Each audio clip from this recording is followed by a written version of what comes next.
नमस्कार. स्टुडिओ संजीवनीमध्ये तुम्हा सगळ्यांचं पुन्हा एकदा मनःपूर्वक स्वागत. आज आपण डॉक्टर सुमती क्षेत्रमाडे यांची पुनर्जन्म ही कथा ऐकणार आहोत.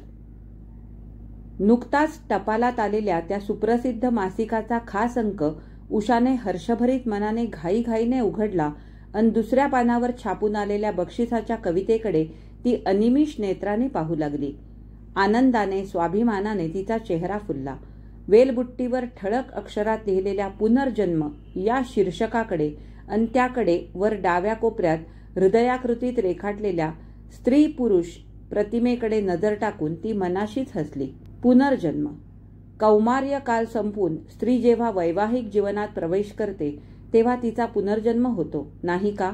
ही कल्पना तिच्या मनात येताच त्या कल्पनेवर तिने आपल्या संसाराचे सुंदर चित्र रेखाटले होते.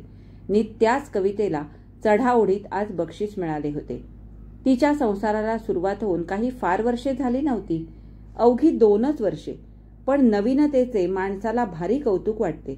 त्या कवितेकडे पाहता पाहता त्यात न उमटलेली कित्येक दृश्ये तिच्या नजरेसमोर उभी राहिली. ती BA झाली त्याच वर्षी डॉक्टर भास्करशी तिचे लग्न ठरले. तिच्या लग्नानिमित्त तिच्या मैत्रिणींनी चहापान समारंभाचा मोठा थाट उडवून दिला होता. पण अशावेळी चहापानापेक्षा थट्टेच्या मिशाने उपदेशापानच पाहुण्याला अधिक मिळते. उषे, काँग्रेट्स. लग्न करूनही तुझे स्वातंत्र्य अबाधित राहणार म्हणून डबल काँग्रेट्स. उषाने गोंधळून तिच्याकडे प्रश्नार्थक मुद्रेने पाहिले तसं त्या मैत्रिणीने म्हटलं, अगं, डॉक्टरच्या बायको इतकं स्वातंत्र्य या जगात दुसऱ्या कुणाच्याही बायकोला मिळत नाही. डॉक्टरनीच्या म्हणजे तुझ्यासारखी नामधारी डॉक्टरीण स्वातंत्र्याच्या सीमा तिच्या नवऱ्याच्या प्रॅक्टिसबरोबर वाढत असतात. जेवढी प्रॅक्टिस दांडगी तेवढे त्याच्या बायकोचं स्वातंत्र्य अनिर्बंध.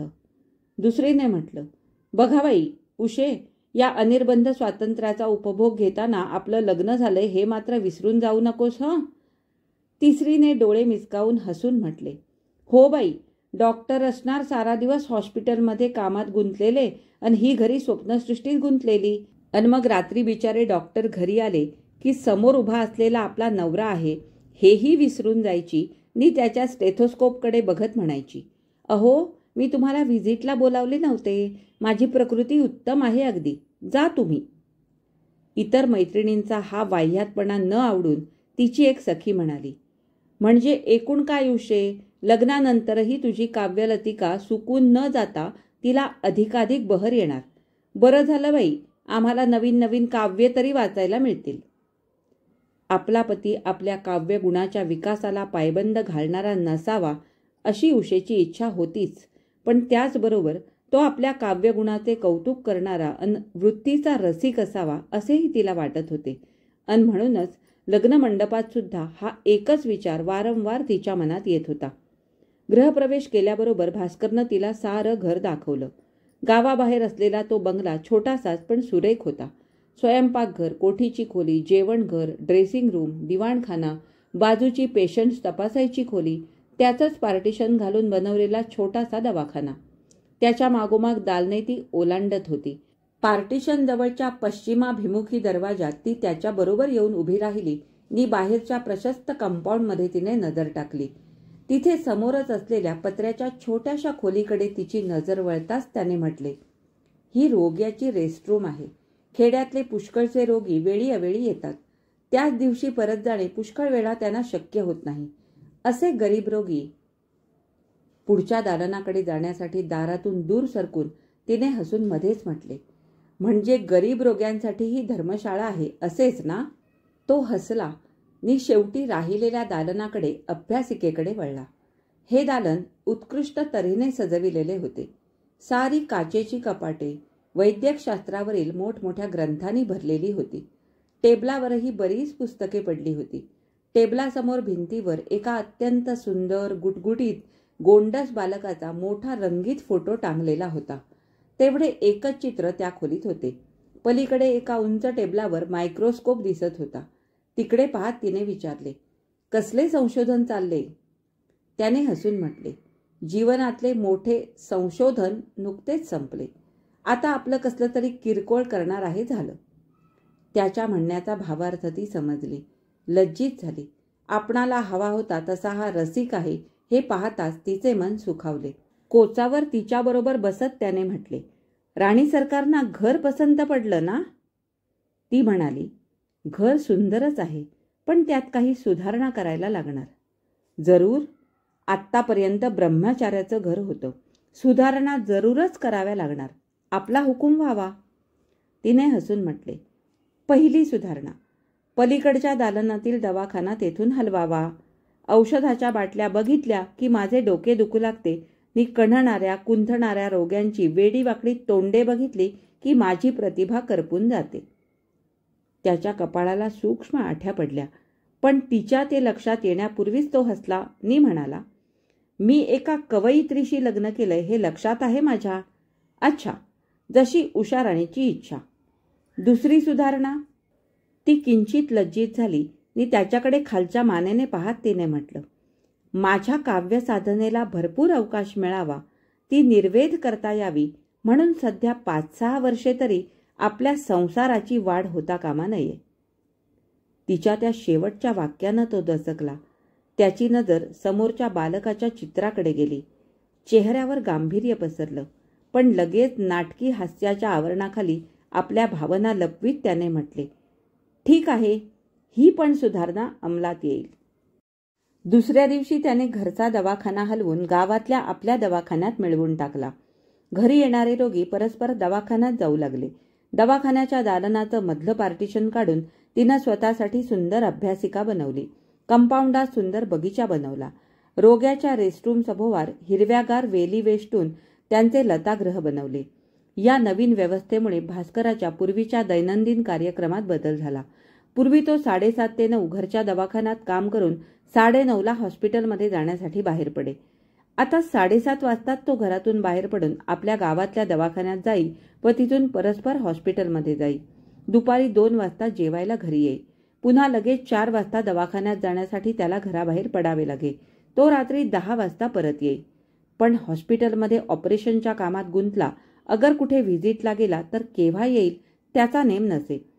सबंध दिवस नि अर्धी रात्र ती एकटीच असल्यामुळे तिच्या काव्य साधनेला भरपूर वेळ नि हवा तेवढा निवांतपणा मिळत होता. या साधनेची छोटी फळेही मासिकात अधूनमधून दिसू लागली होती आणि आज तर आम्रफळासारखे रसाळ. खरेच आज शुक्रवार, वाङ्मय मंडळाचा दिवस. आज तिथे आपले अभिनंदन होईल. आता दुपारी भास्कर घरी आल्यावर हा विचार येताच विषादाची छाया तिच्या मनात उमटली. त्याला ललित वाङ्मयाची बिलकुल आवड नाही हे तिला आता गेल्या 2 वर्षात अनुभवाने कळून चुकले होते. रोग, रोगी, ऑपरेशन्स याशिवाय दुसरे त्याला काही रुचत नसे नि स्वतःच्या धंद्याशिवाय काही दिसत नसे. घरी अनेक ललित वाङ्मयीन मासिके येत, पण कधी फारशी ती उघडूनही बघत नसे. तिची कविता कधी छापून आली की ती सावकाश वाचून बघण्यासाठी ते मासिक तो आपल्या अभ्यासिकेत घेऊन जाई. पण 2-3 दिवसानंतर उषा जेव्हा ते तिथून परत घेऊन येई तेव्हा ते त्याने उघडूनही बघितले नसणार हे तिला मनातून माहीत असे. पण मग अशा वेळी तिच्या मनात अस्पष्ट असा विषाद उमटे. पण लगेच जाऊ दे, त्याला काव्यदृष्टीच नाही. डॉक्टर लोकात काव्यदृष्टीची अपेक्षा करणे म्हणजे पांढऱ्या चाफ्याच्या फुलात सुवर्ण चंपकाचा सुगंध शोधण्यासारखेच नाही का? अन मग तिच्या मनाचा विषाद कमी होई. नेहमीचे जाऊ दे, पण आज आपण कवितेच्या चढाओढीत बक्षीस मिळवलंय. कवितेबद्दल नसलं तरी बक्षीस मिळवलंय त्याबद्दल तरी आपले कौतुक करेल. दुपारी 2 वाजता तो घरी आला तेव्हा मासिकाचा अंक पाठीमागे लपवीत ती धावत बाहेर दिवाणखान्यात आली नि तिने म्हटलं, मी तुम्हाला आता एक गंमत दाखवणार आहे. काय बक्षीस द्याल? त्याने हसून म्हटलं, ही मूर्तिमंत सजीव गंमत माझ्यासमोर उभी आहेच की. नका देऊ, आम्हाला बक्षीस आधीच मिळालंय. हा कोण बुवा आमचा रायव्हल? हसून झटकन तिने त्याच्यापुढे मासिकाचं पान धरलं. त्याने त्यावर नजर टाकीत म्हटले, अरे वा, आज खास उषा राणीचा गौरव केलेला दिसतोय. कॉंग्रॅट्स. अंक चटकन बंद करीत तिने उत्फुल्ल स्वरात म्हटले, म्हणून म्हणते की आज अगदी खास वेळ काढून माझी ही बक्षिसाची कविता तुम्ही वाचायला हवी. हां, जरूर. जेवणानंतर विश्रांतीसाठी तो वर शय्यागृहाकडे वळला तेव्हा तिने त्याला आठवण केली. त्याच्या उशीजवळ वर्तमानपत्रावर अगदी अग्रभागी तिने तो अंक ठेवला होता. थोड्या वेळाने कामकाज उरकून ती वर शय्यागृहाकडे वळली. आपल्या काव्याचे तो रसपान करीत असेल अशा कल्पनेने तिने आत पाऊल टाकले. तो वाचनात अगदी मग्न होता. तिची कविता वाचण्यात नव्हे, मेडिकल बुलेटिनचा ताजा अंक वाचण्यात. त्याच्या एकंदर एकाग्रतेवरून तिने ओळखले की त्याने वर्तमानपत्रांना अगर मासिकाला अद्याप हातही लावलेला नाही. मासिकाचा अंक त्याच्या उजव्या कुशीला बाजूला पडला होता आणि खिडकीतून येणाऱ्या वाऱ्याच्या झुळकीने त्याची पाने फडफडत होती. संतापाने तिचे मनही तसेच फडफडले. त्याला काव्यदृष्टी नसेल, पण आपण एवढे सांगूनही त्याने आपले मन राखू नये. संतापावरीत ती त्याच्या पलंगाजवळ गेली आणि तिने मुद्दामच म्हटले, वाचलीत ना कविता, कशी वाटली? एकाग्रता एकदम भंग झाल्यामुळे तो एकदम गोंधळला. काय म्हटलंस? तुझी कविता? अरे हो, खरेच विसरलोच. मेडिकल बुलेटिनचा अंक तसाच घाईघाईने छातीवर उघडा ठेवून त्याने बाजूचे मासिक उचलून उघडले आणि तिच्या कवितेवर ओझरती नजर टाकीत त्याने म्हटले, वा, सुंदर, सुरेखच. त्याने अंक बंद करून तिच्या हातात दिला आणि पुन्हा छातीवरचे मेडिकल बुलेटिन तोंडासमोर धरले. त्याला काव्यदृष्टी नाही हे तिला माहीत होते, पण दुसऱ्याचे नव्हे, प्रत्यक्ष बायकोचे कौतुक करण्याचीही त्याला दृष्टी नाही हे तिला आज प्रथम कळले. लोकांनी आपल्या गुणांचे कौतुक करावे आणि प्रत्यक्ष नवऱ्याने सांगून सवरूनही त्या बाबतीत अगदी उदासीन राहावे याचे तिला अति दुःख झाले. उत्साहभंग, निराशा, संताप, विविध भावना तिच्या डोळ्यावाटे झिरपू लागल्या. संध्याकाळी ती वाङ्मय मंडळात गेली तेव्हा तिचे मन बरेच शांत झालेले होते. मंडळात तिच्या अपेक्षेबाहेर तिचे कौतुक झाले. अभिनंदनाच्या, कौतुकाच्या जलसिंचनाने तिचे कोमेजलेले मन पुन्हा टवटवीत झाले. एकाने म्हटले, पण उषाबाई, असे कोरडे थँक्स नकोत.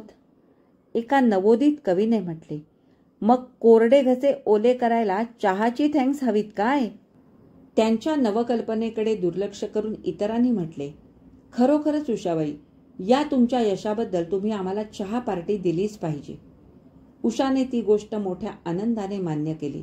तितक्यात एकीने म्हटले, हा बेत रविवारचा ठेवा, म्हणजे आम्हाला तुमच्या या यशाच्या दुसऱ्या भागीदाराचे अभिनंदन करता येईल. दुसरा भागीदार? पतीच्या प्रोत्साहनाशिवाय आणि कौतुकाशिवाय पत्नी इतकी प्रगती करूच शकत नाही. तेव्हा डॉक्टर साहेबांचे अभिनंदन करायला नको काय? उषेने महत्प्रयासाने आपला चेहरा हसरा ठेवला. सर्वानुमते रविवारचा दिवस मुकरर झाला. तितक्याच सेक्रेटरी बंधूने म्हटले, माझी एक सूचना आहे. मला वाटते या निमित्ताने इथे कॉलेजात नुकतेच बदलून आलेले प्रोफेसर आणि महाराष्ट्राचे लाडके कवी मुकुल यांना समारंभाचे आमंत्रण द्यावे आणि त्यांना आपल्या मंडळाचे सन्माननीय सभासद करून घ्यावे.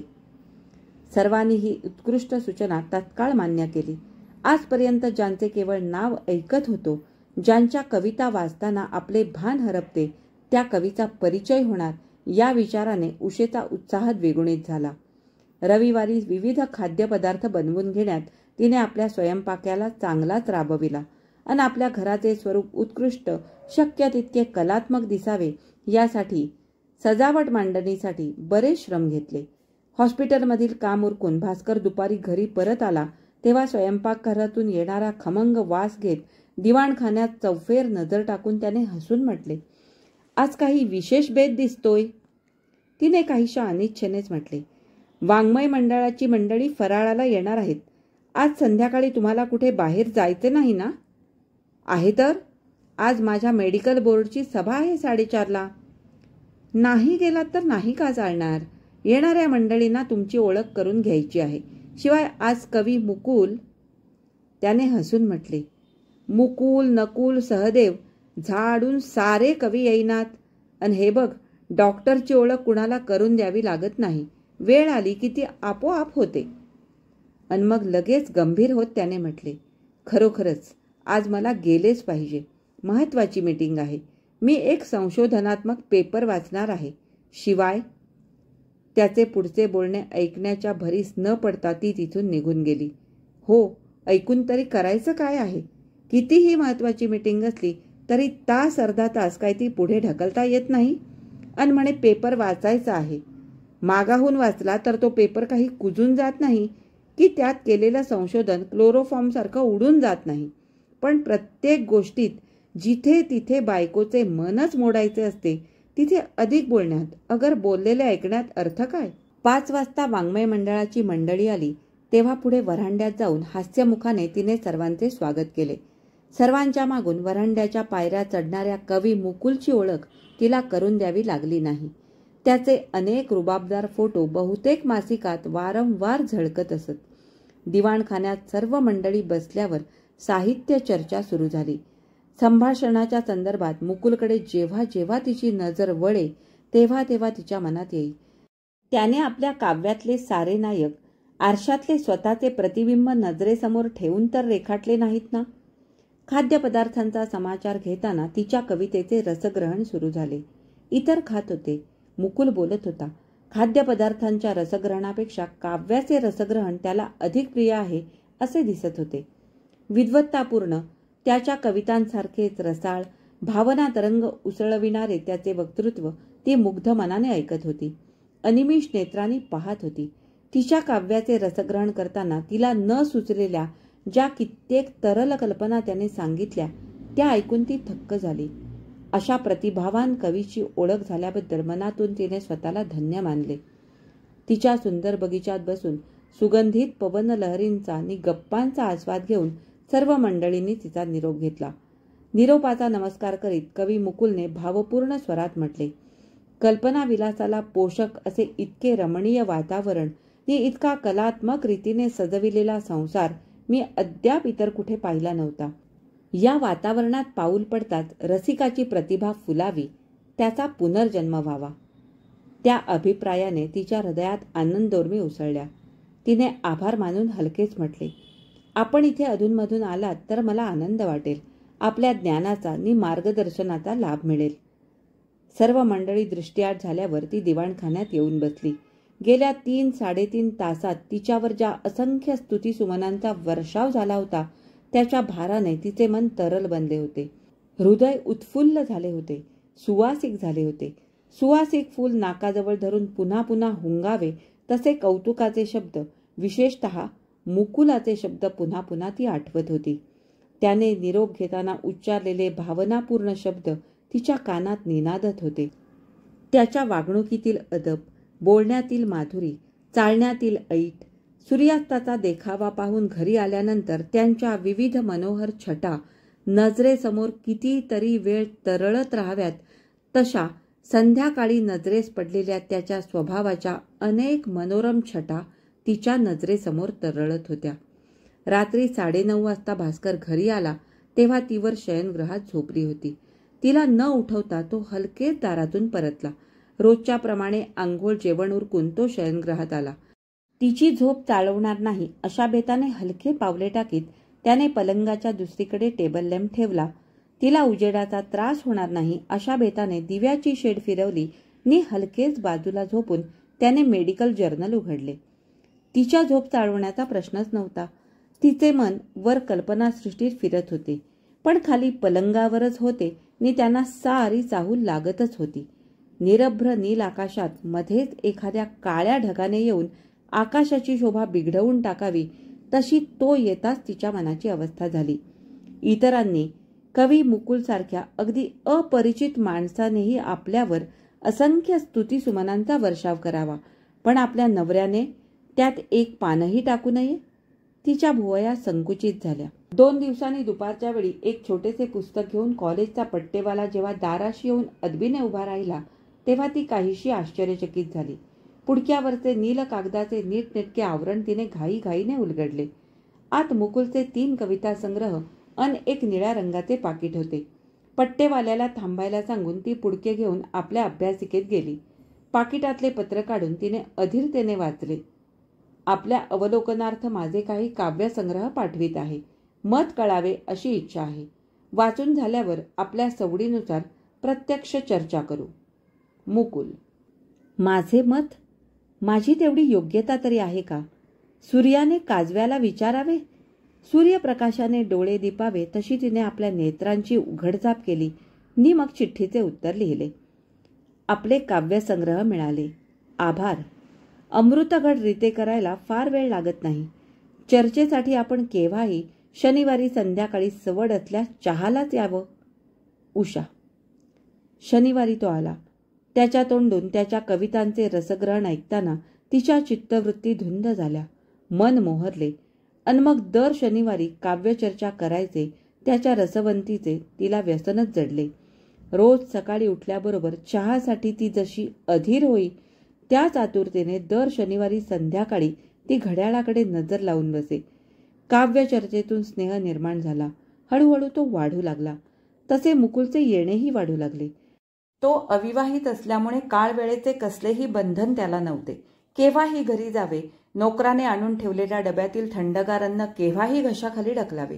पण गाढ परिचयानंतर हे उशेला कळल्यावर ती कधीकधी त्याला जेवायला घालूनच निरोप देई, तर कधीकधी चहाबरोबर इतके खायला लावी की रात्री त्याला भूकच राहत नसे. त्याच्या आवडीनिवडी तिला आता चांगल्या माहीत झाल्या होत्या आणि ती त्या लक्षात ठेवून कटाक्षाने पाळीत असे. पूर्वी आपल्या अभ्यासिकेत, दिवाणखान्यात, अगर बागेत एकटीच बसत असे. आता तिथे 2 डोकी दिसू लागली होती.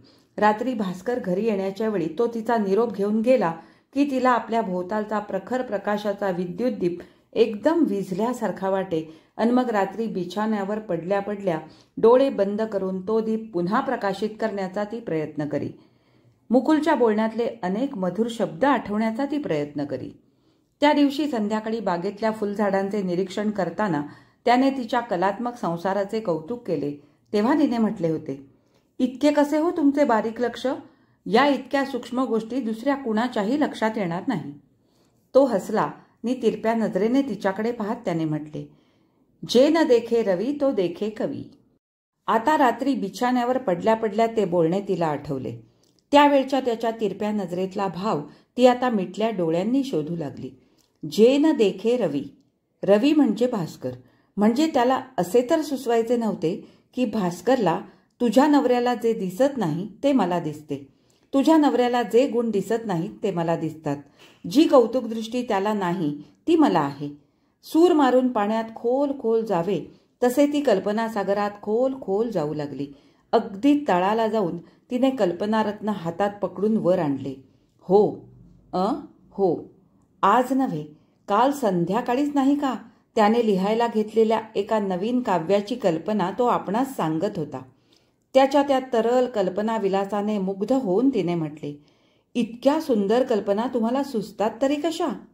त्याने उत्तर न देता उलट प्रश्न केला, कवीला कल्पना कशा सुचतात सांगा पाहू? कॉलेज क्लासमध्येच प्रश्न विचारावा तसा त्याचा आविर्भावने गांभीर्य बघून तिला हसू आले.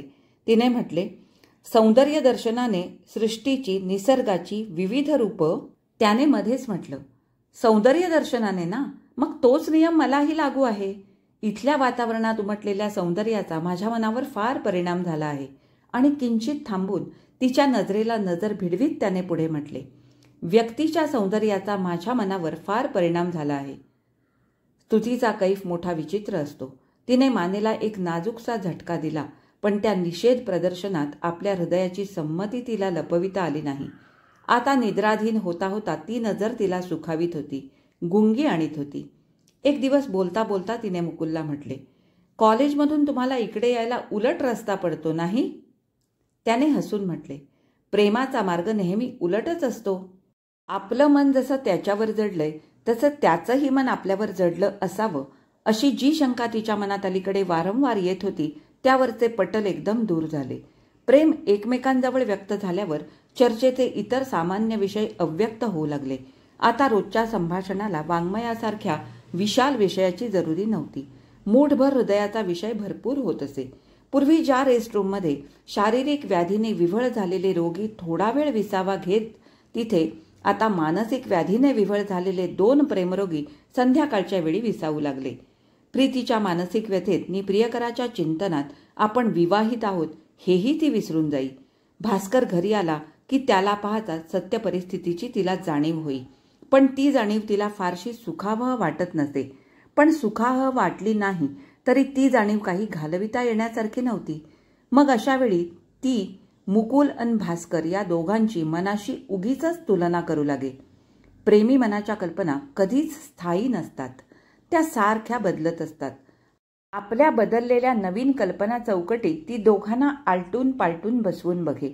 भास्करचा सुदृढ धिप्पाड देह, शी लांब रुंद वडाच्या झाडाला कुणी अगदी त्याच्या छायेत बसणारा माणूससुद्धा सुंदर म्हणणार नाही. त्यापेक्षा मुकुलची मध्यम उंचीची सडपातळ बांधेसूद आकृती. अन भास्करमध्ये रसिकताच नाही तर ती त्याच्या पोशाखात कुठून येणार. तुलनेत त्याचे पारडे इतके खाली झुके की बघता बघता ते अंधारात लुप्त होई. एके दिवशी संध्याकाळी लताकुंजात ती मुकुलबरोबर वार्तालाप करीत बसली होती. बोलता बोलता त्याने म्हटले, उद्यापासून आमच्या कॉलेजला रजा पडणार. मग तुम्ही सुटीत आपल्या गावी जाणार की काय? तिच्या स्वरातल्या भयार्थतेने त्याच्या हृदयाला गुदगुल्या झाल्या. त्याने विचारलं, तुला कसे वाटते? तिने हलकेच म्हटले, तुम्ही गेल्यावर मला करमणार नाही. तुमच्या सहवासात माझा वेळ किती आनंदात जातो. रोज तुम्हाला निरोप देताना माझे मन इतके जड होते आणि तुला सोडून जाताना माझे मन फुलासारखे हलके होते. असे का वाटते तुला? उषा, तुझ्या विचाराने सबंध रात्र मी बिछाण्यावर माशासारखा तडफडत असतो. क्लासमध्ये शिकवताना पुष्कळ वेळा माझे चित्त विचलित होते. तुझ्याशिवाय राहणे दिवसेंदिवस कठीण वाटू लागले आहे. प्रयत्न करूनही माझे मन मला आवरता येत नाही. बोलता बोलता त्याच्या साऱ्या भावना जणू गळ्यात गोळा झाल्या होत्या. त्याच्या सकंप स्वराबरोबर तिचे हृदय हेलावले. जललहरींवर आपण तरंगतो आहोत, लाटांबरोबर हेलकावे खातो आहोत असे तिला वाटू लागले. तिने भावनावश होत म्हटले, माझ्या हृदयाला ते कळत का नाही? मुकुल, तू यापूर्वीच माझ्या जीवनात यायला हवा होतास. आपण आधी भेटायला हवे होतो. आता नाही नि मग नाही. जिथे भेटलो तिथून पुढे वाटचाल करू. तुझे लग्न झालेले आहे हे कळतंय मला. लग्न म्हणजे काही वज्रलेख नव्हे, अगदी साध्या शाईने लिहिलेला लेख. तो सहज पुसून टाकता येतो. उषा, तुझ्याशिवाय माझे जीवन व्यर्थ आहे. मला जगणेच शक्य नाही. बोलता बोलता त्याने तिचा हात हातात घेतला. उन्हाळ्याच्या उकाड्यात थंडगार जीवाणूचा हाताला स्पर्श व्हावा असे तिला वाटले. स्पर्शाने शरीर सुखावले, पण मनात खोलवर असलेल्या संस्कारांना धक्का लागला अन ती दचकली. शरीर अन मन यांच्या झगड्यात ती असताना त्याने तिला आपल्याजवळ केव्हा ओढले हे तिलाही कळले नाही. पण तेवढ्यात भास्करच्या अभ्यासिकेत दिवा लागला. त्याचा प्रकाश खिडकीतून थेट लताकुंजाच्या दाराशी खाली हिरवळीवर पडला. तो प्रकाश पाहता तिच्या डोळ्यांसमोर अंधारी आली. आता यावेळी भास्कर घरी आणि आपण मोटारीचा आवाज ऐकला नाही कसा. डॉक्टर आलेत, तू आता जा असं पुटपुटत तिने त्याला बाजूला ढकलले नि अंधारात वेगाने ती बंगल्याकडे निघाली. पण 10-12 पावले ती गेली असेल नसेल तोच बॅडमिंटन कोर्टचा खांब पुरण्यासाठी 2 दिवसांपूर्वी खणून ठेवलेल्या खड्ड्यात एकदम जोरात तिचा उजवा पाय गेला. आर्त किंकाळी तिच्या तोंडून बाहेर पडली. त्याचवेळी मुकुल तिच्याजवळून घाईघाईने फाटकाकडे पळाला नि फाटक उघडून दृष्टीआड झाला. तेवढ्यात वरांड्याचा लाईट लावून भास्कर पायऱ्यांवरून धावत तिच्या आवाजाच्या अनुरोधाने तिच्याजवळ आला. ती डाव्या हाताने तोंड दाबून उजव्या हाताने खड्ड्यातून पाय वर काढण्याचा व्यर्थ प्रयत्न करीत होती. तिच्याजवळ वाकून त्याने घाबरून विचारले, काय झाले उषा? पण प्रश्नाचे उत्तर येण्यापूर्वीच तिची अवस्था त्याच्या लक्षात आली. अधिक काही न बोलता आपल्या बळकट बाहूनी तिला त्याने अलगद उचलले नि फुलासारखे हलकेच नेऊन दिवाणखान्यात कोचावर ठेवले. उजेडात त्याने तिचा पाय बघितला. हाड मोडल्याची चिन्हे स्पष्ट दिसत होती. शुद्धीवर आल्यावर तिने हलकेच डोळे उघडले नि सभोवार नजर टाकली. आपण हॉस्पिटलमध्ये आहोत हे तिच्या लक्षात आले. किती वाजले ते तिला कळेना, पण सकाळ होऊन गेली एवढा अंदाज तिला करता आला. म्हणजे सबंध रात्र आपणास झोप लागली होती की गुंगीचे इंजेक्शन दिले होते. आदली रात्र ती आठवू लागली. भास्करने उचलून नेल्यानंतर पुढचे काही तिला आठवेना. तिची पायाकडे नजर गेली. रात्री प्राणांतिक वेदना देणारा तो पाय आता प्लॅस्टरमध्ये असून अधांतरी टांगलेला होता. यत्किंचितही हलत नव्हता, दुखतही नव्हता. उशीवरच्या उशीवर तिने चौफेर मान फिरवली. तिच्या छोट्या खोलीच्या दोन्ही बाजूना काचेच्या मोठाल्या खिडक्या होत्या. त्याच्या बंद तावदानातून उजवीकडचा स्त्रियांचा व डावीकडचा मुलांचा दोन्ही विस्तीर्ण सर्जिकल वॉर्ड थेट टोकापर्यंत दिसत होते. ती जागी झालेली पाहताच तिच्या उशाकडच्या वरांड्यातून कुठूनशी एक परिचारिका झटकन पुढे आली नि कामाला लागली. दात घासायच्या ब्रशावर पेस्ट देण्यापासून ती करीत असलेले सारे सोपस्कार उषा मूक वृत्तीने करून घेत होती. बोलक्या नजरेने हॉस्पिटलचे नवीन वातावरण निरखित होती अन उघड्या कानाने परिचारिकेचे बोलणे ऐकत होती. तिच्या बोलण्यावरून डॉक्टर भास्कर आपण झोपेत असतानाच राऊंडला येऊन गेल्याचे तिला कळले. परिचारिकेने आपले काम आटोपले. तेवढ्या श्रमाने की रात्री दिलेल्या गुंगीच्या इंजेक्शनने कशाने कोण जाणे तिला अगदी गळून गेल्यासारखे वाटत होते. डोळे भारावले होते. ओव्हरटाईम पिऊन होता ती डोळे मिटून स्वस्थ पडली. वॉर्डात जिकडे तिकडे शांत होते. त्या शांत वातावरणात मिटल्या डोळ्यांनी ती रात्रीचे नि संध्याकाळचे प्रसंग आठवण्याचा प्रयत्न करू लागली. लताकुंज तिच्या नजरेसमोर आले. तेवढ्यात वरांड्यात तिच्या उशाकडच्या खिडकीजवळ परिचारिका कुणावर तरी खेकसली. त्या आवाजाने तिच्या नजरेसमोर स्थिर होणारी चित्रे एकदम हलली. परिचारिका कुणाला तरी म्हणत होती, या आत अगदी नीट डोकावून पहा. सकाळपासून सगळ्या येऊन हे प्रदर्शन बघून गेल्या. आता तुम्हीच राहिला होता शिल्लक. का फारशी चढलीयस? डॉक्टरने इथे तुला स्पेशल ड्युटी दिली म्हणून वाटते. बरं, कसा आहे का तुझा पेशंट? ठीक ना? अगदी उत्तम. काही त्रास नाही बघ. शांत पडून आहे. काम जरा अबोलच दिसतंय. डॉक्टर कुठं आहेत ग? ऑपरेशन थिएटरमध्ये. नाडीबिडी ठीक आहे ना त्यांची? दुसरी परिचारिका हसली. खोटे नाही, रात्री खरोखरच त्यांची नाडी बघण्यासारखी होती. एवढे मोठे धैर्यवान डॉक्टर बायकोचे एवढेसे फ्रॅक्चर बघून कमालीचे नर्व्हस झाले होते. अगं, एक्सरेसाठी हिला टेबलावर ठेवली तेव्हा त्यांचे हात कापत होते. खोटे नाही सांगत. मला भारी फील झाले बाई.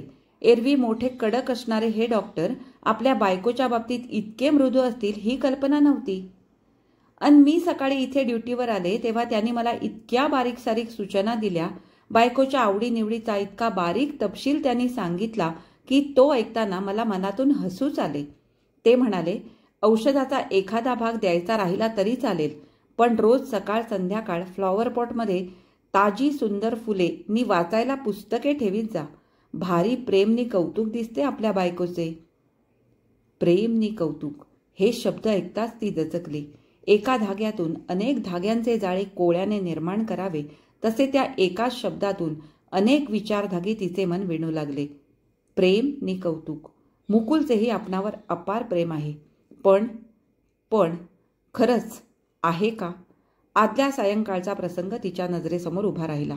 आपण खड्ड्यात पडलो असताना आपली आर्त किंकाळी ऐकून सुद्धा तो आपणाला तशीच टाकून आपणाजवळून झपाट्याने निघून गेला.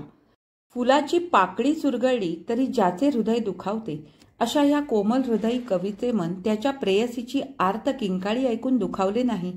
कसे दुखावले नाही? त्याचे आपणावर आत्यंतिक प्रेम जडले होते ना. त्या प्रेमाची क्षणाक्षणाला तो वाचेने नि नजरेने ग्वाही देत होता ना.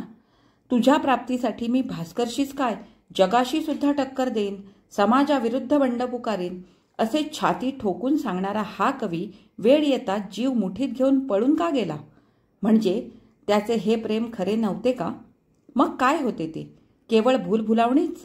ते सौजन्य, ती अदब, ते आर्जवी मधुर शब्द नि ते कौतुक. प्रेमाचा नव्हे, मोहाचा. रोग स्तुतीच्या विषाने वाढतो. उंदीर चावतो तेव्हा कुठे कळते माणसाला? तो म्हणे फुंकर मारून चावत असतो नि विष शरीरात भिनते. कसले तरी विचित्र विष आपल्या अंगात पसरले असा तिला भास झाला. तिचे शरीर शहारले. रात्री भास्करने तिला खड्ड्यातून एकदम वर उचलले होते तेव्हाही असेच आपले शरीर शहारले होते याची तिला एकदम आठवण झाली. त्याचा भयाकुल आवाज तिला आता आठवला. आपणाला आत बंगल्यात नेण्यासाठी लहान बालकासारखे त्याने छातीशी धरले होते तेव्हा त्याच्या हृदयाची धडधड आपणास कळत होती हेही तिला आठवले. अन हे आठवताच त्याच्या त्या धडधडत्या भयाकुल हृदयात लपलेल्या अनेक गोष्टी तिला दिसू लागल्या. आपले तो कौतुक करीत नाही, गुणांचे चीज करीत नाही असे आपणाला का बरे वाटले? तो बोलून दाखवित नाही म्हणून का? पण लग्न होऊन आल्या दिवशीच आपल्या इच्छेप्रमाणे त्याने घरचा दवाखाना हलवला. कशासाठी? आपल्या काव्य साधनेला अवसर मिळावा म्हणूनच ना. हे आपल्या गुणांचे चीज नव्हे का? आपणाला अनिर्बंध स्वातंत्र्य मिळते ते कशाचे द्योतक आहे? आपल्या काव्यगुणाचा विकास व्हावा म्हणूनच ना. अन त्या स्वातंत्र्याचा आपण किती दुरुपयोग केला. म्हणजे त्याने नव्हे तर उलट आपणच त्याच्या गुणांचे चीज केले नाही. त्याचे हृदय ओळखले नाही. पाण्याच्या पृष्ठभागावर क्षणिक तरंगणारे बुडबुडे अगदी मोत्यासारखे सतेज, सुंदर नि टपोरे दिसले तरी ते मोती नव्हेत. खरे मोती पृष्ठभागावर तरंगत नसतात. पृष्ठभागाखाली खोल खोल असतात. आपण बुडबुड्यांना भुललो. अन आतापर्यंत जी काव्य साधना केली फुले, निसर्ग, ऋतू यांपुरतेच जे काव्य जीवन जगलो ते या बुडबुड्यांसारखेच नाही का? निर्जीव जीवात जीव आणणारा, रोगाने जर्जर झालेल्या अचेतन शरीरात चेतना भरणारा भास्कर सारखा डॉक्टर हाच खरा जिवंत कवी नव्हे का? मग अशा या कवीचे आतापर्यंत आपण किती कौतुक केले. उदबत्ती कणाकणाने जळते तशी ती पश्चात्तापाने शर्मेने जळू लागली. त्या मानसिक श्रमनिद्रेतून जागे होऊन जेव्हा तिने डोळे उघडले तेव्हा भास्कर आपल्या कॉटजवळ खुर्चीवर बसल्याचे तिला दिसले. ती दचकली. त्याच्या नजरेला नजर देण्याचा तिला धीर होईना. त्याच्याकडे क्षणमात्र बघून क्षीण स्मितहास्य करीत तिने नेत्र पुन्हा मिटले. त्याने हलकेच तिच्या कपाळावर हात ठेवून थोपटल्यासारखे करीत म्हटले, उषा, अजून झोप पुरी नाही का झाली? कुंभकर्ण डोळ्यात येऊन बसलाय की काय? किती वाजले माहीत आहे? डोळे उघड. तिने डोळे उघडले आणि त्याने तिच्या नजरेसमोर धरलेल्या मनगटावरील घड्याळात 2 वर सरकलेल्या काट्याकडे नजर टाकून आजूबाजूला बघितले. दोन्ही बाजूच्या काचेच्या खिडक्यांवर पांढरे पडदे सरकवलेले होते. दोन्ही बाजूचे दरवाजे बंद होते. भास्कर शिवाय खोलीत कुणी नाही ही जाणीव होता तिची छाती धडधडू लागली. काहीतरी बोलायचे म्हणून तिने विचारले, जेवलात? त्याने हसून म्हटले, उषा राणीला सोडून मी कधीतरी एकट्याने जेवतो काय? आणि तू सकाळपासून ओव्हलटाईनशिवाय काही एक घेतले नाहीस असे नर्स सांगत होती. फ्रॅक्चर म्हणजे आजार नव्हे पथ्य पाळायला. जेवणार ना? मी इथेच आपणा दोघांचा डबा आणायला स्वयंपाक्याला सांगितले आहे. आता तो घेऊन येईलच. मी तुझ्यासाठी आज काय बनवायला सांगितलंय माहीत आहे?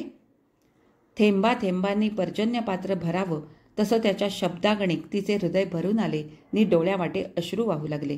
त्याने घाबरून विचारले, हे काय? पाय फार दुखतोय का? उत्तर न देता तिने म्हटले, मला घरी घेऊन चला. घरी गेल्याने दुखायचे कमी होणार आहे का? वेडी कुठची? अशा स्थितीत घरी कसे नेणार? खरे होते ते. ती स्तब्ध राहिली. त्याने म्हटले, इथे तुझी काही एक अडचण होणार नाही. नर्स हुशार आहे. तुझ्या इच्छेप्रमाणे सर्व व्यवस्था होईल. तुला ज्या सुधारणा हव्या असतील तसे नाही. इथली व्यवस्था उत्तम आहे. थोडा वेळ स्तब्ध राहून तिने हलकेच म्हटले, मी एक सांगू का? माझी एक इच्छा आहे. काय? माझी पुस्तकं तुमच्या अभ्यासिकेत आणून ठेवली तर आपणा दोघांची अभ्यासिका एक असली तर चालेल? आपण दोघे 2 का आहोत? चालेल म्हणजे एकदम चालेल. तिने थांबून हलकेच म्हटले, अन पूर्वी होता तसा दवाखाना घरी आणा. पूर्वीप्रमाणे रोग्यांची रेस्टरूम करा. अन पूर्वी होते. मृत्यूच्या दाढेत गेलेल्या रोग्याला उतार पडू लागला म्हणजे डॉक्टरच्या चेहऱ्यावर जो आनंद झळकतो तसा आनंद त्याच्या चेहऱ्यावर उमटला. त्याने मृदू स्वरात म्हटले, पण आजच काय हा विचार? सद्गदित स्वरात तिने म्हटले, माझा आज पुनर्जन्म झालाय. तिचे अश्रू पुशीत त्याने म्हटले, वेडी आहेस. जीवनात अपघात हे व्हायचे, आजार हे यायचेच. ही कथा इथेच संपली. डॉक्टर सुमती क्षेत्रमाडे यांच्या पुनर्जन्म या कथासंग्रहातली पुनर्जन्म नावाची ही कथा होती. ही कथा तुम्हाला कशी वाटली हे मला कमेंट करून नक्की सांगा. जर आवडली असेल तर लाईक करा, शेअर करा आणि माझ्या चॅनलवर नवीन असाल तर माझ्या चॅनलला नक्की सबस्क्राईब करा आणि सोबतचं बेल आयकॉनही दाबा, ज्यामुळे माझे येणारे नवीन व्हिडिओ सगळ्यात आधी तुम्हाला ऐकायला मिळतील. आता आपण भेटू पुढच्या अशाच एखाद्या कथा वाचनासाठी. तोपर्यंत मी तुमचा निरोप घेते.